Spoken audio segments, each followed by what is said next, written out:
Pernahkah Anda membayangkan sebuah sistem yang dirancang 1000 tahun sebelum Kristus lahir, tapi ternyata menyimpan koneksi langsung ke momen-momen menjelang kelahirannya?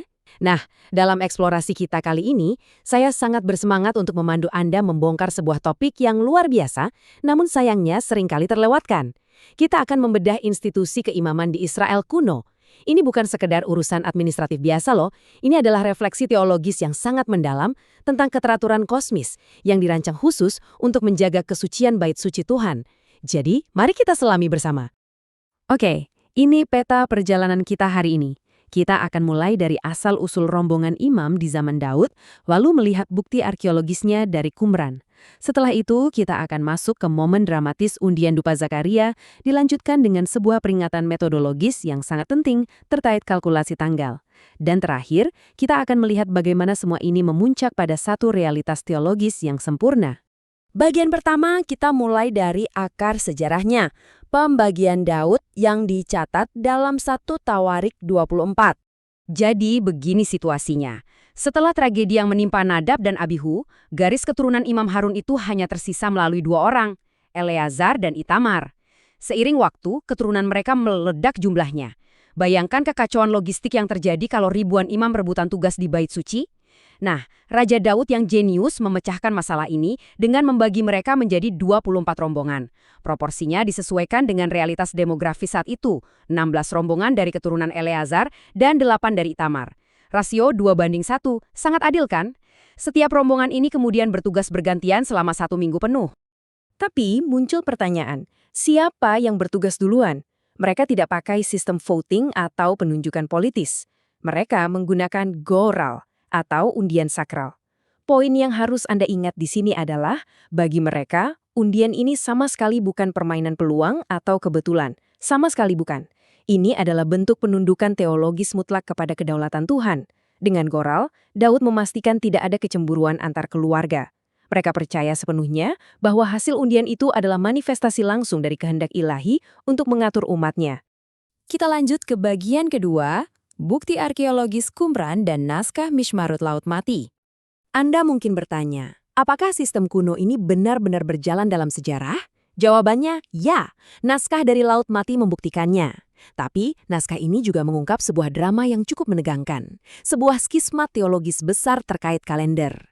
Komunitas Qumran itu sangat kaku. Mereka memegang kalender solar 364 hari yang statis dan selalu dimulai hari Rabu. Di sisi lain, otoritas Bait Suci di Yerusalem menggunakan kalender lunis solar 354 hari yang dinamis. Bagi orang Qumran, perbedaan ini bukan sekedar beda tanggal. Ini penistaan. Mereka menganggap Bait Suci Yerusalem telah mencemari waktu sakral yang ditetapkan Tuhan.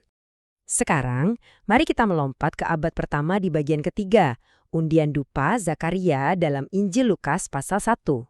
Disinilah kita bertemu Zakaria, imam dari rombongan ke-8, yaitu rombongan Abia. Setiap hari, Bait Suci itu beroperasi dengan protokol yang sangat-sangat ketat. Pagi-pagi buta, sebelum matahari terbit, undian pertama dilakukan untuk menentukan siapa yang membersihkan abu altar. Lalu, undian kedua untuk tugas penyembelihan kurban. Nah, yang paling ditunggu-tunggu adalah undian ketiga, penentuan siapa yang berhak masuk ke ruang kudus untuk membakar dupa. Ini adalah momen puncak. Coba perhatikan baik-baik aturan dari Mishnah Yoma ini. Ini benar-benar menarik. Membakar dupa itu diyakini mendatangkan berkat rohani yang luar biasa.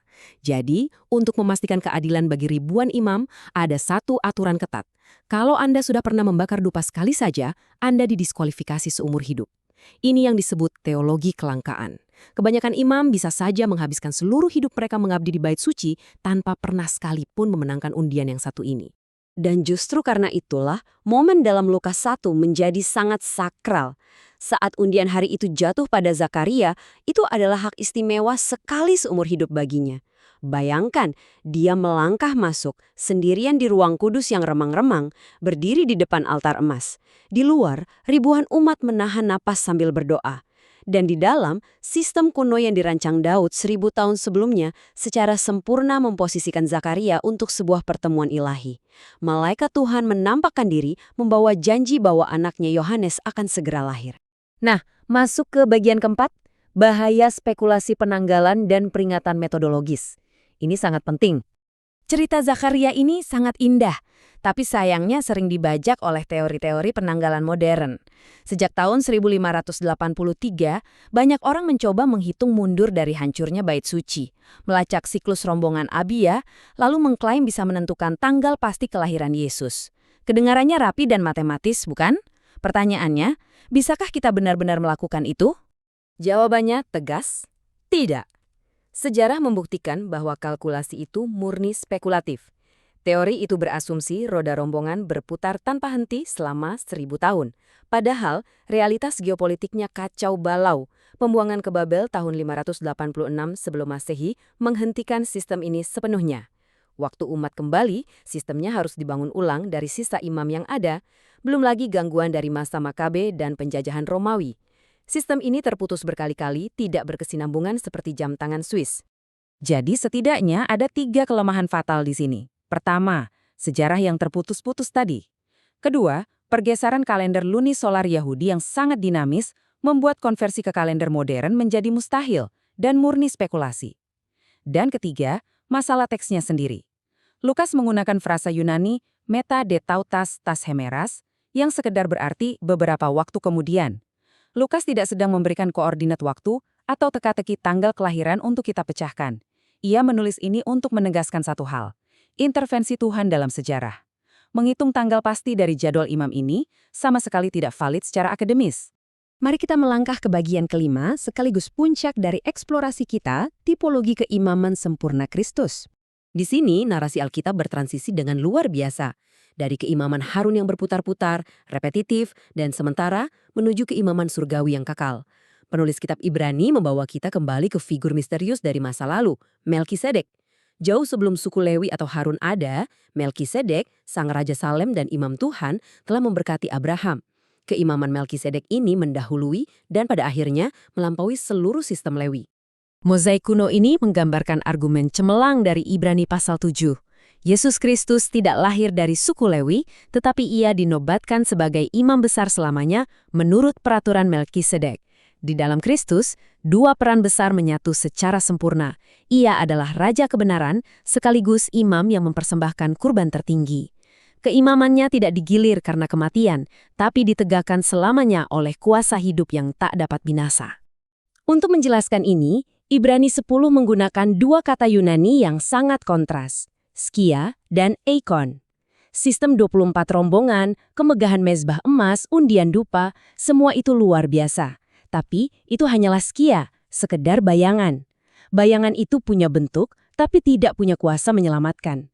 Realitas sesungguhnya, atau Eikon, adalah Kristus. Dia mengakhiri sistem mingguan yang melelahkan itu dengan memberikan dirinya sendiri sebagai satu-satunya kurban yang permanen dan menyelamatkan secara mutlak. Dan perhatikan apa dampak dari karya Kristus ini. Ini adalah sebuah revolusi spiritual. 1 Petrus 2:9 menyebutnya imamat yang rajani. Kalau di sistem Harun, akses ke ruang kudus itu sangat dibatasi hanya untuk segelintir orang dari silsilah tertentu. Sekarang, karena Kristus sang imam besar, akses kehadirat Tuhan telah didemokratisasi. Anda, saya, kita semua diangkat menjadi imam-imam bagi Tuhan. Kita punya akses langsung, kapan saja, untuk membawa puji-pujian kita langsung ke hadapan tahtanya. Sistem 24 rombongan kuno itu memang memperlihatkan kerinduan mendalam umat manusia untuk mendekat kepada Sang Pencipta. Namun, sistem itu telah digenapi dengan sempurna oleh Kristus. Jadi, saya ingin menutup eksplorasi kita dengan satu pertanyaan untuk Anda renungkan. Menyadari bahwa sistem undian eksklusif itu hanyalah sebuah bayangan, bagaimana realitas status Anda sekarang sebagai bagian dari imamat yang rajani dengan akses tanpa batas kehadiratnya mengubah cara Anda hidup dan melayani Tuhan hari ini? Terima kasih sudah menemani saya dalam eksplorasi ini. Teruslah menggali kebenaran dan sampai jumpa di pembahasan kita selanjutnya.